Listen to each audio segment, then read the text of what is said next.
I'm Sarah Dawkins. This is Libby. She's a month old, 5 weeks old yesterday. Oh, and she's not very happy. I'm one of your volunteer baby ring educators for the Memphis group. I'm going to show you a long wrap pre-tied carry that's really good for, you can set it up before you leave the house, and then once you're out of the house you can easily pop the baby in pretty quickly. So it's just as fast for me as using a ring sling or using a soft structured carrier, as long as I get it set up pretty well before I leave the house. Today I'm going to go meet a friend for lunch, and so I'm going to get this pre-tied at home so that when I get to lunch I can pretty easily get Libby out of the car seat, get her into the carrier and inside and warm where we're going. So I'm going to see if she will let me lay her down for just a minute while I get the wrap ready. Okay, hang on just a second.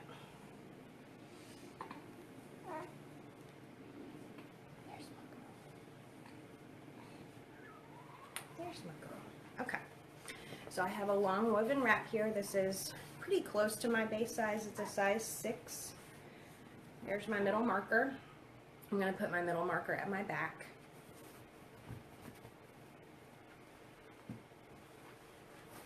And this is front cross carry, not front wrap cross carry, which is the first thing that you learn when you're doing woven wrap carries.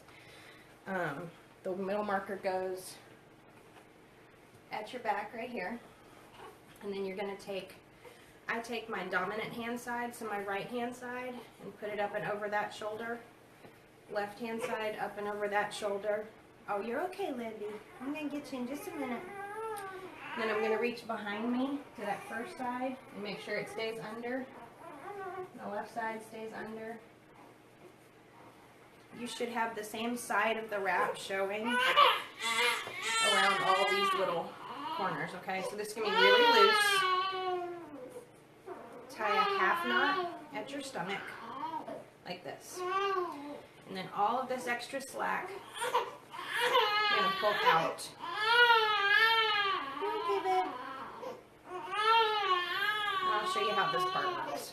So, this cross that's closest to me, I'm going to scoot the upper cross out of the way. Baby's going to go right here first, and her leg is going to go through here, one leg, and out this side. So it'll be like she's stuck in a little hammock. Come here, baby. It's okay. So I'm going to put her over the opposite shoulder of where I want to put her in. Reach my hand through here, grab that leg, and take her down and in so that she has one leg in all the way through and one leg still sticking out the other side. You're going to take this opportunity to take this top rail that's going to be by her head, yank it forward, okay? Give you some slack. This is going to be loose. That's totally okay. So then I'm going to move her to this other side. You're okay, Libs. Take this half up and around that leg, and then just this very top part, I'm going to free it from under her butt, like this. So it goes from this knee to this knee, right here. And pull that up and over her back, too. So, she's in an X, right? But her leg is through, each leg is through each side, okay? Now, this is loose, but even though she's a tiny baby with not a lot of head control, this is all I need to do to run in somewhere, okay? So once I get to this point, I can cover her head a little bit while I'm running in the cold if she doesn't have a hat on, because I always forget a baby hat. I can leave it like this. I can take this part where I have all that slack I was talking about on this other side, right? And you can pull it over your shoulder. When you do that, it's helpful to reach behind you to make sure that this comes over your shoulder and stays there, okay? You can do that on the first side too. Pull that slack and pull it down. So see, with this one, I even need a little bit more probably on this first side. There we go. And then if you can reach up with your back, you can find the other rail, pull it down a little bit over there so that it really caps your shoulder. All right, this extra slack under here, we're gonna do something about that now. So with this carry for me, that bottom part always stays loose. So you've got all this flappy stuff going on right here. You don't need that. The easiest way to fix it is to figure out where to put it. Okay, so when we did this carry, right, we started with the flat part across our back, and then we went up and over the shoulder, up and over the shoulder. So this slack, the easiest place to take it is up and over the shoulder and down to this part where we tied, okay? So I'm gonna untie my half knot down here and fiddle with it a little bit. So this part, I'm gonna put this between my leg.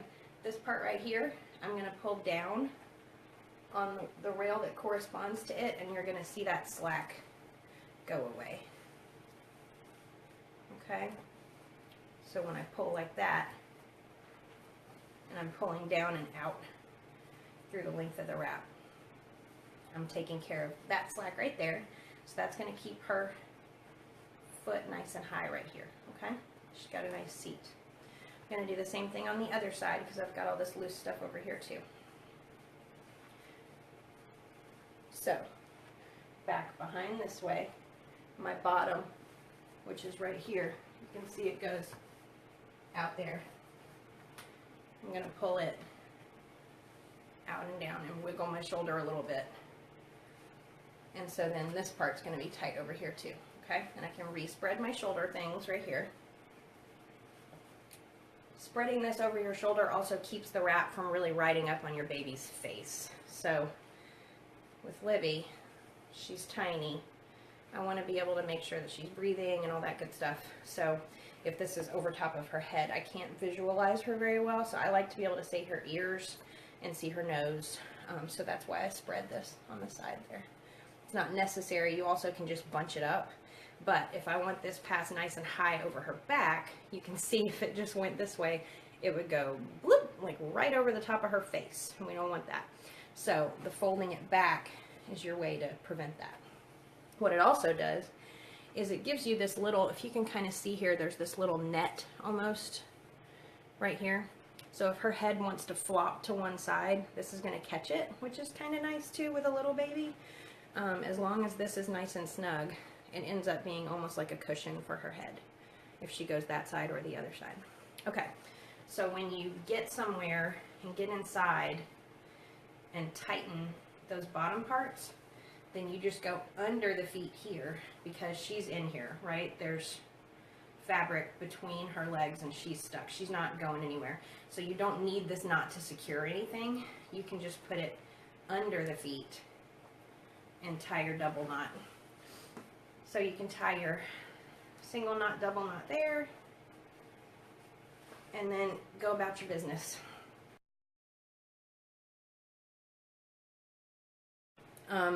This is also a great carry. The reason I thought to do this today is someone asked me at the meeting on Sunday what would be a good nursing carry for a long wrap. This is a great nursing carry for a long wrap. I didn't really use it very much with my 2-year-old with Evan until he was older and wanted to nurse. And so he would want to nurse a lot when I got home from work while I was cooking dinner. So I would put him in this carry, and he's, 25 pounds.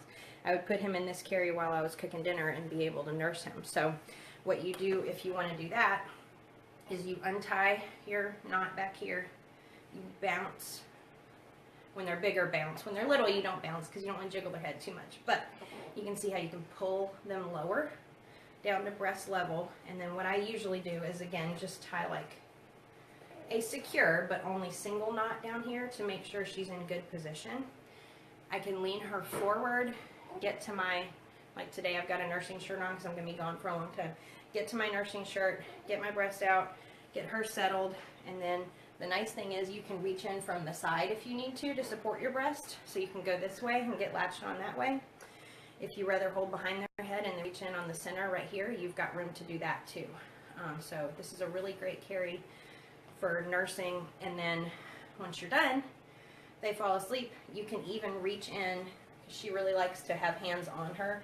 I can reach in here and pull her up this high to be able to burp really well. but then see, her legs are still in this sling right here. So then when I'm done nursing, I can let her weight settle back down, untie my single knot at the bottom, snug up these as much as I want to, and retie my knot under her butt right there. Okay?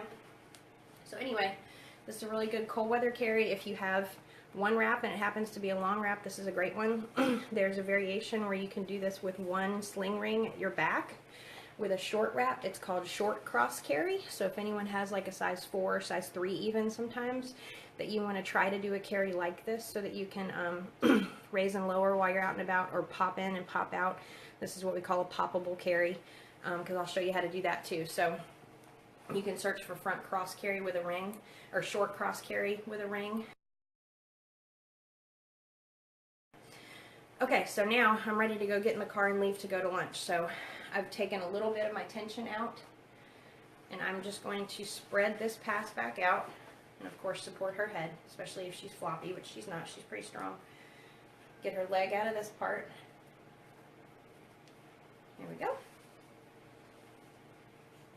And support her this way. Untrap her from this side. And then I've got my baby. And we are ready to go get in the car. I'm just going to leave my wrap on me just like this. It's not bulky. I can fasten my seatbelt over it and make sure my seatbelt's nice and tight. When I get to where I'm going, I can easily put a coat on over it. That's the other nice thing about this carry. On your back, the wrap lays pretty flat, so you don't have a knot at your back either. Let's see. I guess that's it. That's my love letter to front cross carry. We'll see you later. Say bye, Libby. Bye-bye.